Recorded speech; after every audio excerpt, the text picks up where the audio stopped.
Hello everyone, and we are back again with the current affairs revision series, and this is practice set 1 जो मैंने practice set 1 बनाया है for the current affairs revision series।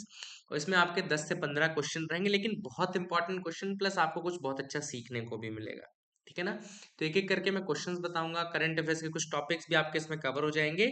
और this is how will proceed की कुछ current affairs की videos, फिर एक आध बीच में टेस्ट, ताकि कुछ क्वेश्चंस का भी आपको आइडिया लगे।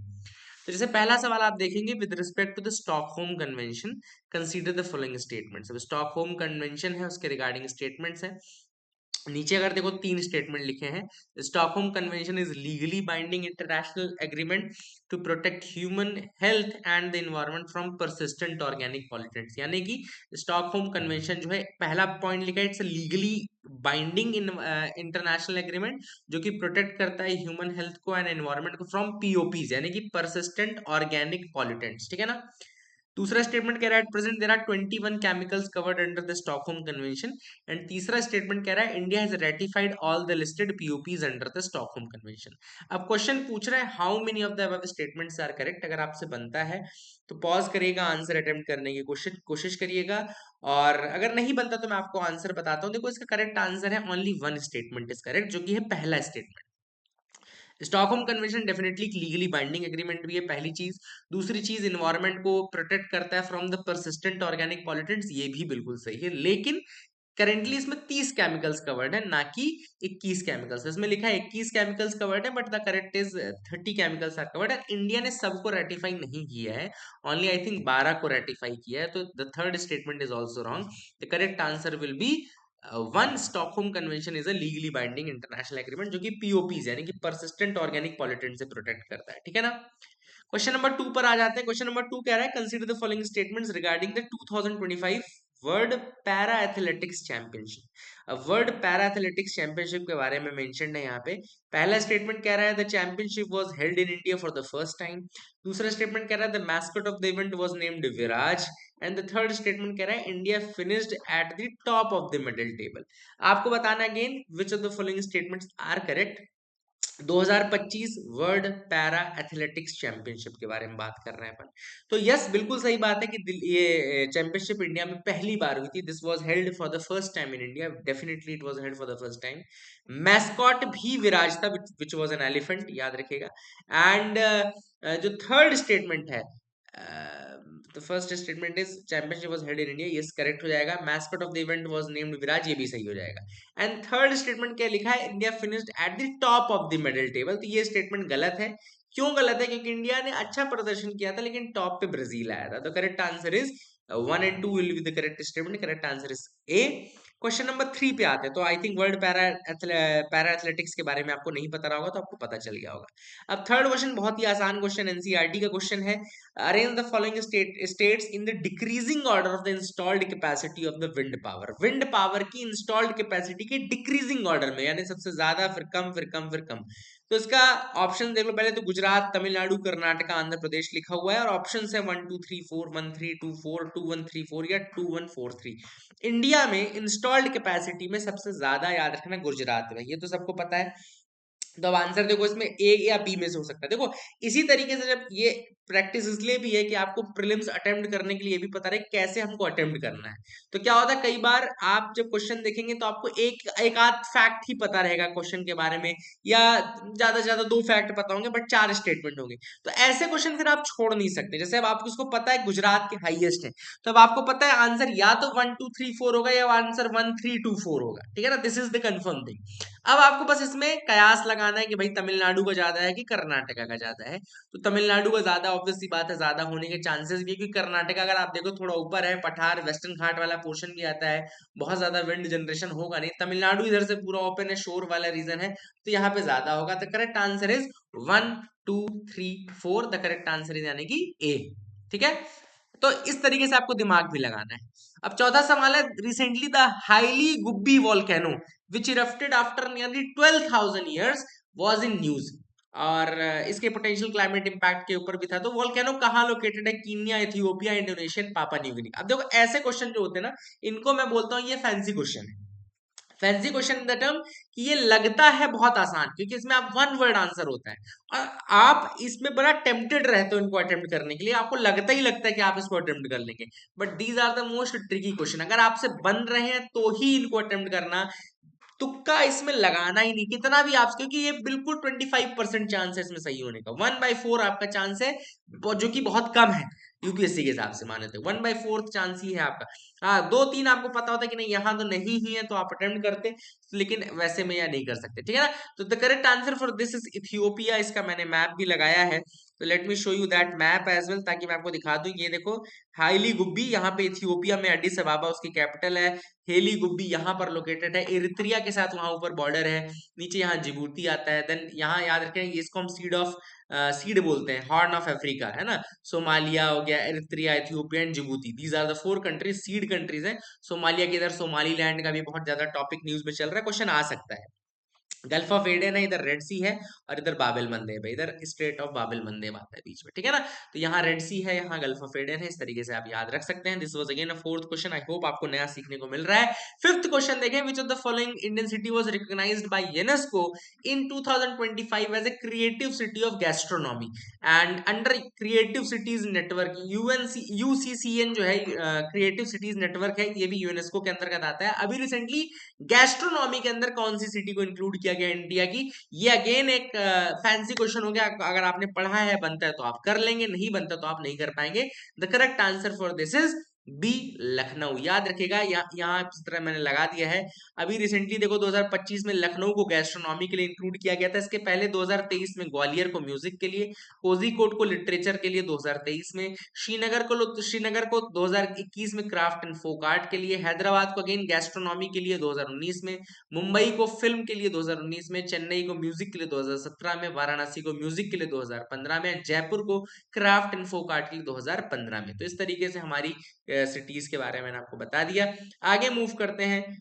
What does the term carbon fertigation, sometimes seen in discussion on climate smart agriculture, refers to?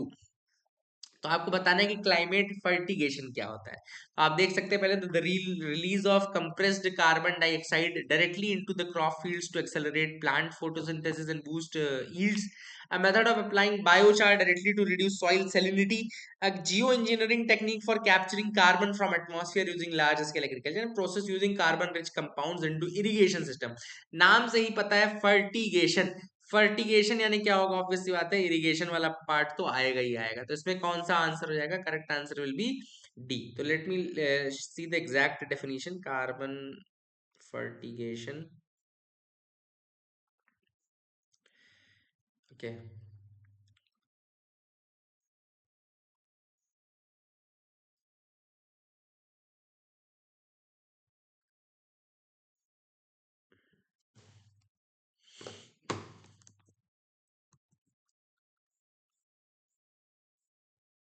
ठीक है। तो जैसे मैंने बताया आपको कार्बन डाइऑक्साइड, ये आपका जो करेक्ट आंसर है, देखो लिखा है,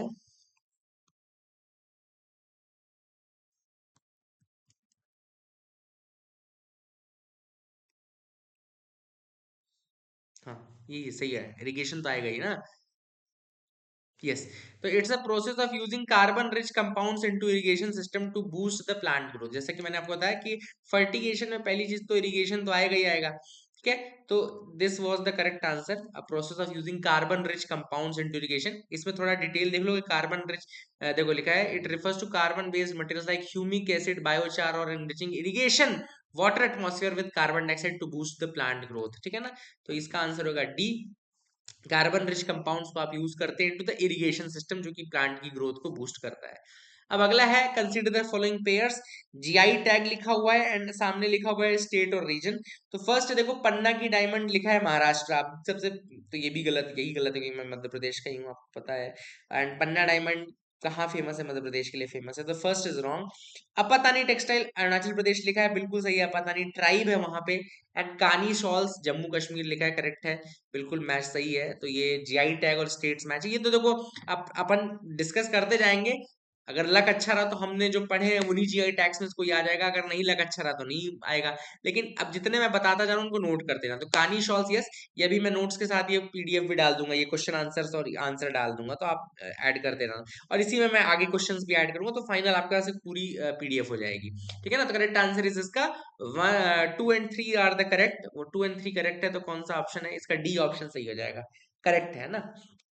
देन क्वेश्चन है which of the following gases primarily contribute to the acid rain. बहुत आसान सवाल है। पहला स्टेटमेंट कह रहा है सल्फर डाइऑक्साइड, दूसरा कह रहा है नाइट्रोजन डाइऑक्साइड, थर्ड कह रहा है मीथेन। आप सबको पता है कि SO2 NO2 मिलकर के बनाते हैं। The answer is 1 and 2, C will be the answer for this.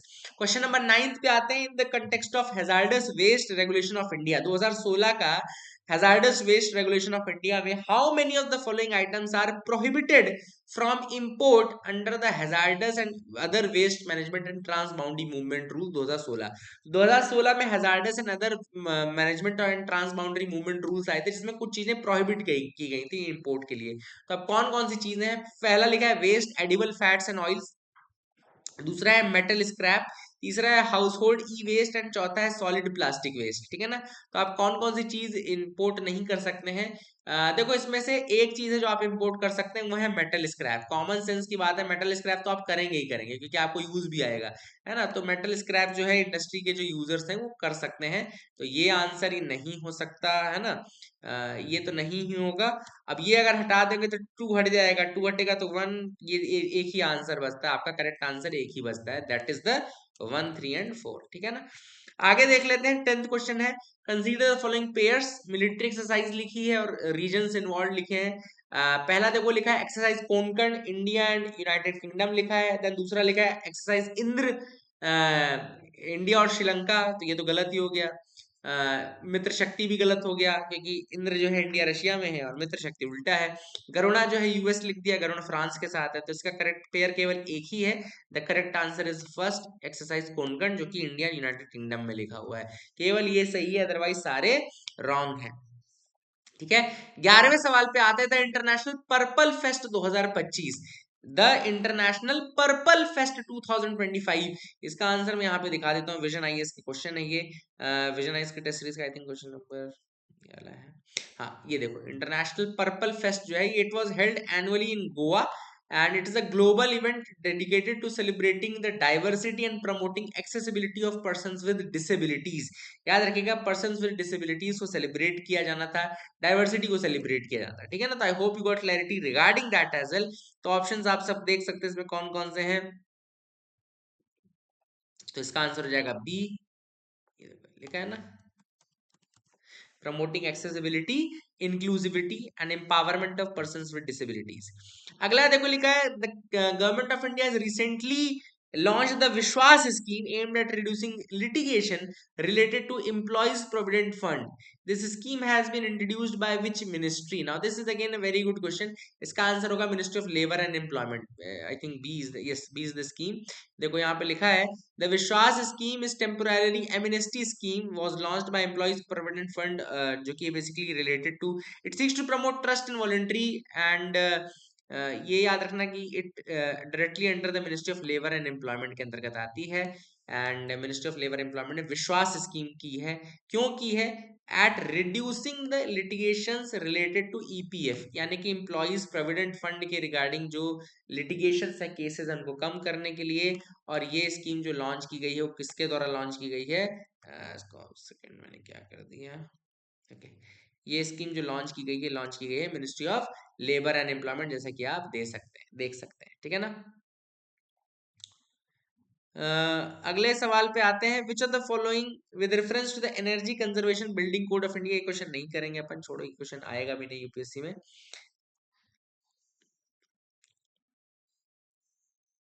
ठीक है। हाँ ना, 13 question are okay for today.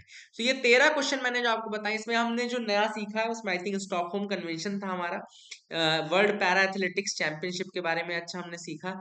Then गुजरा ये इंस्टॉल्ड कैपेसिटी के बारे में देखा, हेली गुब्बी वोल्केनो के बारे में देखा, यूनेस्को की जो क्रिएटिव सिटीज नेटवर्क है यूनेस्को का, उसके बारे में हमने जाना कि रिसेंटली इंडिया की कौन सी सिटी हुई है, जैसे लखनऊ का आपको पता होगा। कार्बन फर्टिगेशन में आपको समझाया कि इरिगेशन में कार्बन रिच कंपाउंड्स का यूज करते हैं और बेसिकली बूस्ट करते हैं प्लांट की ग्रोथ। बायोचार यूज होता है, जैसे बी ऑप्शन कंफ्यूज करा सकता था कि बायोचार यूज होता है, लेकिन सॉइल की सैलिनिटी के लिए नहीं होता, इरिगेशन सिस्टम में प्लांट की ग्रोथ के लिए होता है।